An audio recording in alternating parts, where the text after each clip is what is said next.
So the world is changing towards the third world now, which is AI.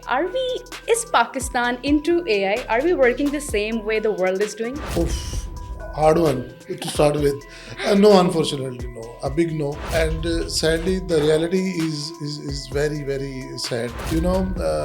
We in Pakistan are so reluctant to use AI, so reluctant to learn about AI. Hardly anyone in news has a AI lab. Any channel in Pakistan, any news media outlet in Pakistan has a AI lab. Whereas when you go to CNN, you go to Fox, you go to BBC, they have AI labs.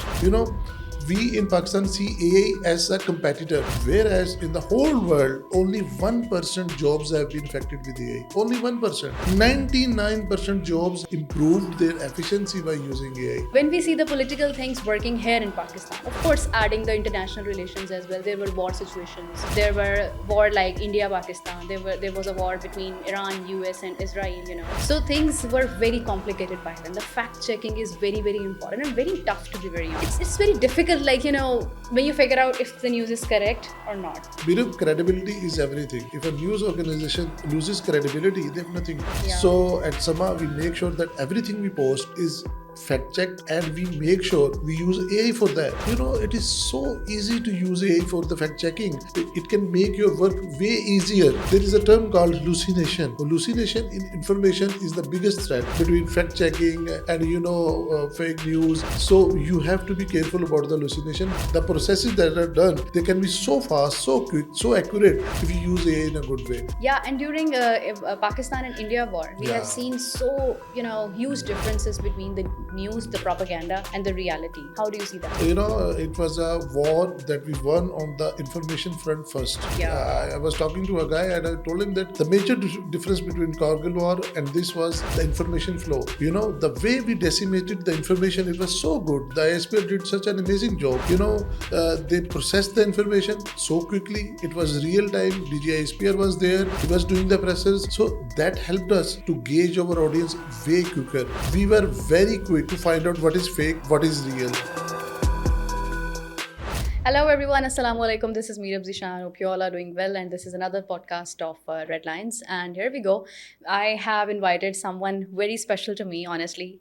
He is the senior GM of Sama Digital, Dr. Asim Siddique. And it's not about that. We have seen so less people who really go out of Pakistan and find out what is fact, what is going on in the world, and how can we change things in Pakistan, specifically when we talk about media.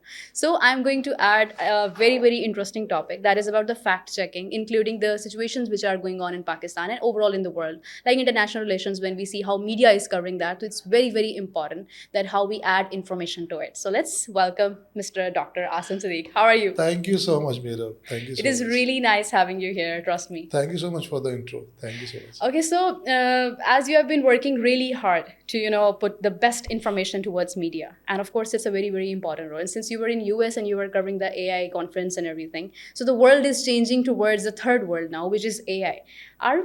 Is Pakistan into AI? Are we working the same way the world is doing? Oof, hard one to start with. No, unfortunately, no. A big no. And sadly, the reality is very, very sad. We in Pakistan are so reluctant to use AI, so reluctant to learn about AI. Hardly anyone in news has a AI lab. Any channel in Pakistan, any news media outlet in Pakistan has a AI lab. Whereas when you go to CNN, you go to Fox, you go to BBC, they have AI labs. The recent Epstein files, it was totally a AI build story. They used AI to, inspect, create, and go through all those millions of files. There were around 3.5 million files in Epstein files. So how CNN did it? They used AI for it. So when it comes to Pakistan, we still use the old ways. People are not, keen to learn. They are not keen to practice it. And the media organizations itself, they are so reluctant to it. We in Pakistan see AI as a competitor, whereas in the whole world, only 1% jobs have been affected with AI. Only 1%. 99% jobs have improved their efficiency by using AI. Great. So this is a wrong perception of AI, and due to which people feel reluctant and they see it as a job seeker, hunter. So I think we all should embrace it, and we should go for it rather than we should be staying back and letting others catch up the train.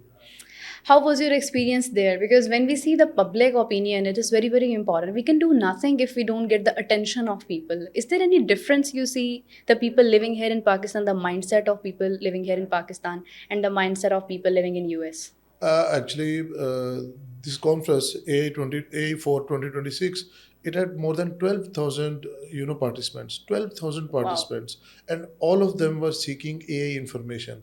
Every panel discussion, every keynote was a houseful. If you just Google it out, you will see for yourself. In Pakistan, have you ever seen an AI conference? Have you No. seen any AI talk? No, this is a big difference. People from across the globe were there. They were seeking to learn. We don't have the aptitude to learn. This is the biggest flaw. We right now have a AI government office, and I request them that they should go for such opportunities. They should have conferences. They should teach people. They should ask them to come to them and then discuss what businesses can improve their efficiency. How a person like me, a media person, can use AI, how we can give them tailor-made solutions for that. Unfortunately, in media, we don't use AI just because of hallucination, just because of that it creates fact checking difficult, it creates a bit of noise. We avoid that. Hmm. There are ways to do it, and you need to learn those ways. Thankfully, I have a PhD in software engineering, so I have that background in my mind, and I know that AI can be my best tool to influence people, to generate revenue, and to get more views. That's really great. So you must be implementing those things to your digital team as well. And since because I was also the part of Sama, so I know that how hard we are actually working and how much workshops we have attended and so many things to improve the media quality. So when we see the political things working here in Pakistan, of course, adding the international relations as well. There were war situations. There were war like India, Pakistan. There was a war between Iran, US, and Israel. So things were very complicated by then. The fact checking is very, very important and very tough, to be very honest. Yeah, yeah. It's very difficult, like when you figure out if the news is correct or not. So how do you work with for this the fact checking thing? Birab, credibility is everything. If a news organization loses credibility, they have nothing. Yeah. So at Sama, we make sure that everything we post is fact checked, and we make sure we use AI for that. It is so easy to use AI for the fact checking. It can make your work way easier. There is a term called hallucination. Hallucination in information is the biggest threat between fact checking and fake news. So you have to be careful about the hallucination. The processes that are done, they can be so fast, so quick, so accurate if you use AI in a good way. So we at Sama, we make sure that everything we process, it's fact checked, and there is nothing near to fake news when it is published. Right. And you have seen the results as well. Yeah, and during Pakistan and India war, we have Yeah. seen so huge differences between the news, the propaganda, and the reality. How do you see that? It was a war that we won on the information front first. Yeah. I was talking to a guy and I told him that the major difference between Kargil war and this was the information flow. The way we decimated the information, it was so good. The ISP did such an amazing job. They processed the information so quickly. It was real time. DJ ISPR was there. He was doing the presses. So that helped us to gauge our audience way quicker. We were very quick to find out what is fake, what is real. So with the very that was the perfect mechanism to go with. Unfortunately, in the current scenario, when it comes to Iran US war, there is lots of fake news going on. Yeah. Everybody is going for the clickbaits and the viewer things, but we have to be very careful. Credibility is a key. When you lose it, you lose everything in news media. So you have to make sure that every information that you get from one source, may it be of a US source, you have to counter check it from the other source. And then you have to take on board your guys as well, so that when you process something, nobody has a single doubt that it's fake or malicious. Right. Since you are a senior journalist, you must have very different opinions, than the public, than the common public. Yeah. So the recent idea of separating the provinces, it's not actually separating, it's just the division of the provinces. People sometimes, accept it in a different way. They assume that maybe someone is going to shift from here to there, just like India-Pakistan Yeah, yeah. partition. It's not that, of course. It is just the division of a province. So there are different political, differences as well. since PTI is having different opinions, People's Party has having different opinions. How do you, as a journalist, see it when it's becoming so unbiased about it? As a journalist, I was listening to a guy, and he quoted that in China, the mayor and the governor of that province, they have KPIs to perform, and one of their KPIs is how much business, how much new industry is being implemented in their city or in their province. When we study our KPIs, what are the tasks of our commissioners, what are the tasks of our governors, just look at the difference. Our commissioners will be going for the dengue sprays, they will be going for the sewerage blockages. There is no real time working on bringing business to your city, on the welfare of people. The smarter the provinces, the better the management will be. When it comes to the division of provinces, it is a necessity. You don't have a choice. Either you do it today, either you have to do it after 5 years, 10 years, you have to do it. Yeah. Just look at your neighbors. Everybody has done it, and they are getting good results out of it. We as a nation, we rely on others to take steps. It's time that the people of Pakistan should step up, and they should say that our local issues are not being addressed. How can an MP of 100,000 people be able to serve every single body? Of course. Where is the local bodies? There is no local bodies over here. So, Mirab, if you have a road blockage of your home, who will you complain? Of course. So, the smarter the management, the administration, the better the output will be. The smaller the area will be, the more administration will be Yes. happening. And of course, if anybody wants to see the CM, it's just a dream in our mind. That can we really go and meet Mariam Nawaz? It's completely near to impossible. Because of course she's very busy. She's working here and there. But of course, when there will be someone that will be the CM of She's Lahore. overoccupied basically. Of course, she is. Because if you have a smaller, province, you will have more time for the people of the province. Yeah. Right now there are so many tasks for her that she is occupied over there. So the more bifurcation we need, the better the results will be. It's a very, very normal phenomena. And people say about, look, we will be going for the new buildings, new secretaries. You don't need that. You already have a setup over there. Yeah. So it's so easy to implement. I think it's just the political will that is lacking. So we need to push our politicians for it, and it's our need. It's nothing to facilitate. It's our need. It's our need.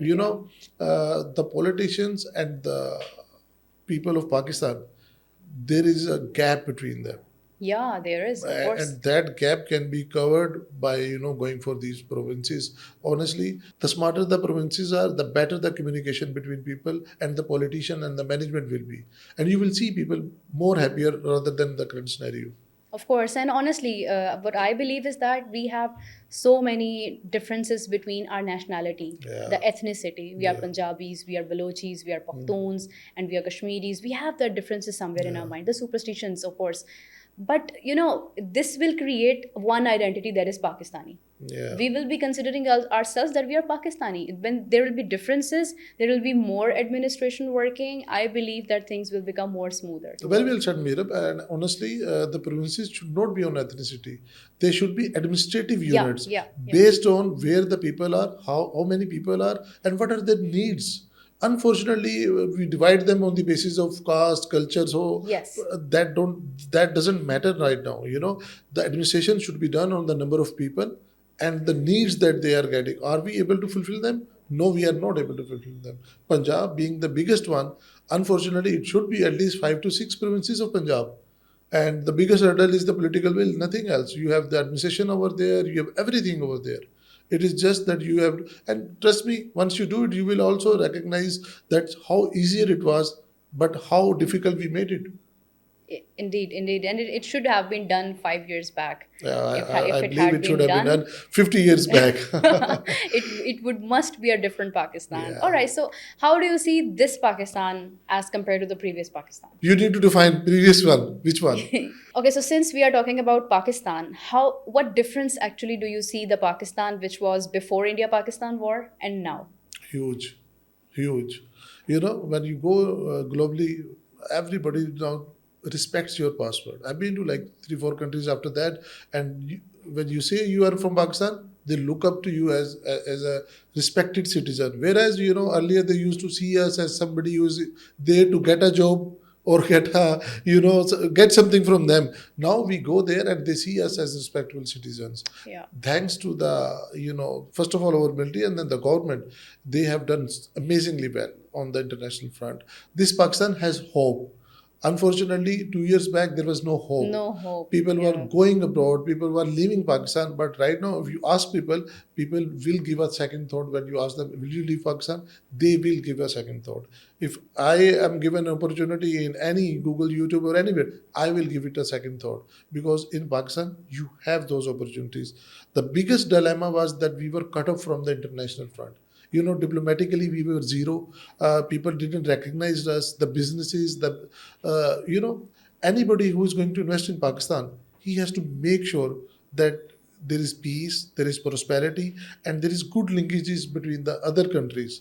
So when it comes to made in Pakistan, there are other aspects to it as well. And fortunately, Field Marshal and the Prime Minister, they have done an amazing job. And there is a huge difference in that case that, as you have just mentioned, that of course our passport has gotten more respect globally right now. We were being, living in a world in a mindset where we were not really happy to tell that we are a Pakistani. But now we can proudly say that, because globally we have an excellent image, and different countries, the world is actually trying to put themselves into the discussion of being connected with Pakistan. Yeah. Yeah. Since we have seen the Canadian ambassador, she came here and she met Field Marshal. On the other side, we were the global peacemaker between Iran US war. Yeah. And now Google is coming here in Pakistan to get their offices and their work here in Pakistan. So we have been improving in IT and in different Yes. Yes. branches as well. Meera, just for your information, I had a meeting with the PayPal CEO over there in Vegas, and they were saying we would love to invest in Pakistan. Yeah. It is just that somebody approaches us and gives us an opportunity to invest. When PayPal or any company like Google comes to Pakistan, they need to be facilitated like Google was facilitated in Islamabad yesterday. Yeah. So we need to break that ice. On a funnier side, somebody asked me, what is the difference in your latest tour to US earlier and now? Like earlier, I had to wait for 30 minutes at immigration. Now I had to just wait for 5 minutes at immigration. So this is the major difference between the older Pakistan and the new Pakistan. That's really amazing. All right. So, would you like to say anything about, this current era of Pakistan? Have you seen any difference in the mindset of our Gen Z, which was, just planning to, like, as you have just said earlier, that they were planning to move out of Pakistan, study abroad, or go out? Do you see any difference between those people now? Meera, with a very heavy heart, all the CEOs and the top management in IT companies are the Indians.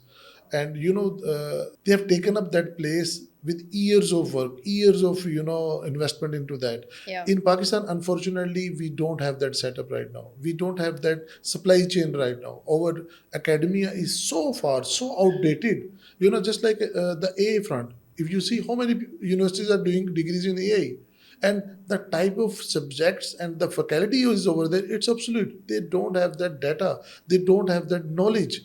This current Gen Z requires up to date data. Yeah. We need to provide them, we need to educate them, and after getting them educated, we need to incubate that data. We need to provide them those facilities. There are no incubation centers. People dream of Silicon Valley because there is no Silicon Valley in Pakistan. There are no incubation centers in Pakistan. There is nobody to pick up their hand and give them some investment to make a product. We have those brains. We can be those. We can lead international companies. But for that, we need to work with a proper supply chain management. First, invest in education, then incubate them, and then give them proper jobs and opportunities. Right now, the biggest sector is government sector, and it lacks lots and lots of technical AI people, and we need to improve that. This is why we were talking about the division of provinces. Yeah, yeah. When we will be having smaller areas to administrate, of course it will be easier. There will be more effort, there will be more schools, there will be more funding, and of course with time we can improve more. So Asim Sab, it was really great having you here. And you know what, whenever I see media, I see Sama Digital working really hard on it. Of course, the credibility is there. There are lots of shows going on, and I think Sama Digital is having a really great credibility as well. It must be very, very difficult to beat the other channels and just come to the front. So how do you work for that? Okay, I used to work for Facebook, and I used to crack this joke randomly in my office as well. So there was a guy who said that both Indians and Pakistan, they use Facebook in the worst way ever. I said, how? They said you use social media for politics, whereas social media is for human stories. We at Sama Digital create we at Samart Digital make sure that we focus on human stories. You have worked with us, and you know that our main focus was human stories, discussing their issues. Our main aim was and is to improve the human lives, lifestyles, Yeah. and by discussing the human stories, we will be able to do that. Unfortunately, when you go to social media, you need to understand who is watching them, why they are watching them, what are their interests. Don't force politics into it. Yeah. You should discuss human stories, and thankfully we are doing it, and I'm thankful to the audience, and they are giving us that respect, those views, and the result is there. That's really great. So, thank you so much for your time. It was really amazing having you here. It was one of my dreams, to get the people who are working in media, bring them here and ask them that how difficult it is to run a media circle with this fact checking and verification thing at all. So, thank you so much once again. And we will be back with you with another episode. Till then, take care. Bye bye.